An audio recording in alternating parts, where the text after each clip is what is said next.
way. I'm on my way. I'm on my way.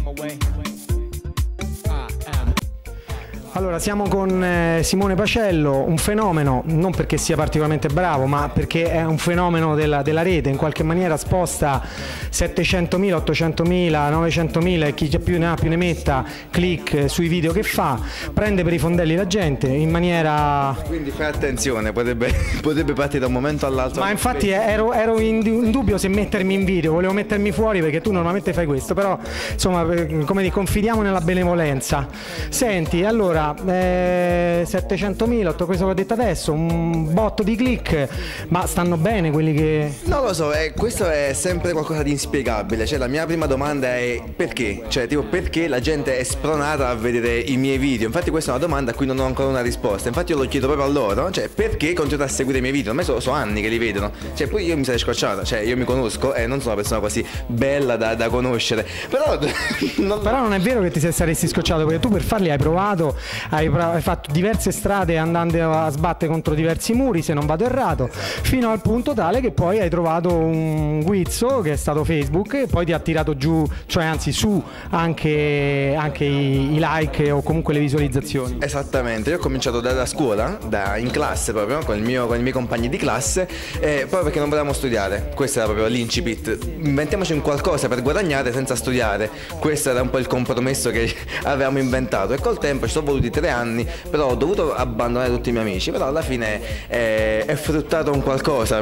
Ma hai abbandonato pure gli studi o No, e mamma mi ammazzava, diceva mamma tu li fai i video, sì, però l'importante è che vai a scuola, poi fai il cazzo che vuoi, si può dire cazzo in televisione? Ormai non me l'ho detto, non si può tornare indietro, però il compromesso era studiare, poi facevo quello che volevo, questo era il compromesso. Senti, però io i tuoi video li ho visti, no? Mi hanno costretto a vederli, li ho visti e la verità è questa, mi hanno costretto a vederli e ho notato delle cose, che mentre altri youtuber anche famosi si mettono in video e parlano, tu i video li costruisci, perché io ho visto un botto di lavoro dietro, ho visto zoom, ho visto insert, ho visto stacchi, ho visto musica, ho visto, insomma, quanto ci lavori dietro, perché non è così semplice. Troppo, quella è la verità, ci lavoro pure troppo, infatti mi sono molti youtuber che si piazzano davanti alla videocamera, cominciano a parlare, chiudono la videocamera e caricano il video, invece no, sono molto più complesso, almeno più o meno dalla registrazione al video editing, al montaggio va via almeno 12-13 ore ogni giorno, quindi per me il lavoro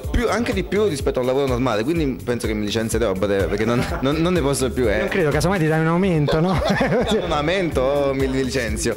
Senti, io ho notato anche un'altra cosa, correggimi se sbaglio, tu sei molto spontaneo, il tuo successo probabilmente è dovuto a questo, però io ho rivisto dentro le tue cose alcune corde di Troisi, alcuni pezzettini della Jalapas, non so, ho visto male? No, purtroppo sono un conglomerato di tutta la mia adolescenza.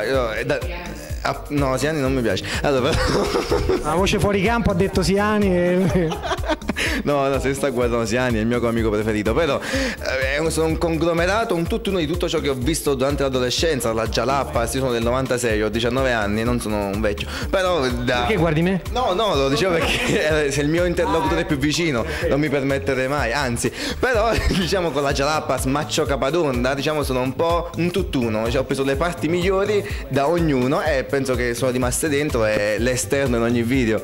Senti, con tutti questi soldi che ci fai? Li do a mamma perché non può fare spesa la mattina, quindi... Mi sembra tanto un calciatore di quelli che poi diceva che non ce la faceva a campare. No, sì, tutte quelle cose non ho in beneficenza il 90% e il restante alla famiglia, io 0 euro mi immagino. Senti, ma il tuo domani come lo vedi? Sempre youtuber? Non credo, probabilmente c'è qualche sogno vero, artistico. Dipende, allora, per me YouTube è un trampolino di lancio, è un po' come se prominassi tutti i giorni, che sei davanti ad un pubblico che ti giudica tutti i giorni. Il mio obiettivo, tra virgolette, è quello di fare spettacoli dal vivo, che magari portare un monologo e quindi un contenuto alle persone, che magari dimostri che quello che sai fare sul web sai fare anche qualcosa dal vivo, e per me quello è importante. Poi oddio, le generazioni future penso che se si passerà dalla televisione al web sarà un po' difficile abbandonare quello che è il mondo del web. Magari si può integrare, ma tu pensi anche di studiare qualcosa specifico per quanto riguarda la recitazione o comunque quel tipo di mondo, o Nature va bene e andrà bene anche dopo? Non lo so, dipende quello che ovviamente incontrerò in futuro, dipende dalle circostanze. Se si presenterà l'occasione di fare un film, ovviamente andrò a studiare quello che è il campo della recitazione, dipende. Poi appunto io improvviso tutto, a me non c'è nulla di scritto in tutto quello che faccio, quindi dipende dall'opportunità ovviamente. Vabbè, una promessa me la devi, te la strappo, non mi prende mai per i fondelli. No, quando ma che scherziamo con sto maglione, quando ma...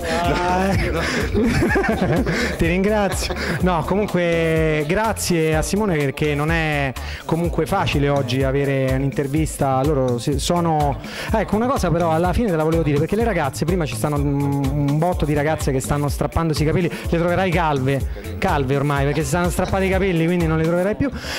Però a parte questo, dicevano che una delle cose fondamentali della tua personalità è che loro dicono che tu non ti sei montato la testa, magari hai fatto successo, hai fatto i soldi, ma sei rimasto un ragazzo semplice. Quanto è vero e quanto è finto? Che mi devo montare? In genere si montano adesso quelli che fanno di qualcosa di concreto. Pensavo dicessi quelli che hanno una testa. Uno, quelli che hanno la testa, io ancora non me la trovo. Due, quelli che fanno qualcosa di concreto, io di concreto non ho ancora fatto nulla. Quindi spero di montarmela in modo che concludo una cosa, ma la faccio almeno. Però al momento non ho fatto ancora niente. Questa nella battuta comunque è una grande lezione di umiltà. Effettivamente allora sei rimasto umido. Quanto guadagni non ce lo dici? No, chi guadagna? A me fra INPS, IVA, non vedo più niente. Quindi parlate col commercialista, lui si piglia il 90%. Va bene, ok. Grazie Simone, grazie a tutti e ci vediamo alla prossima intervista.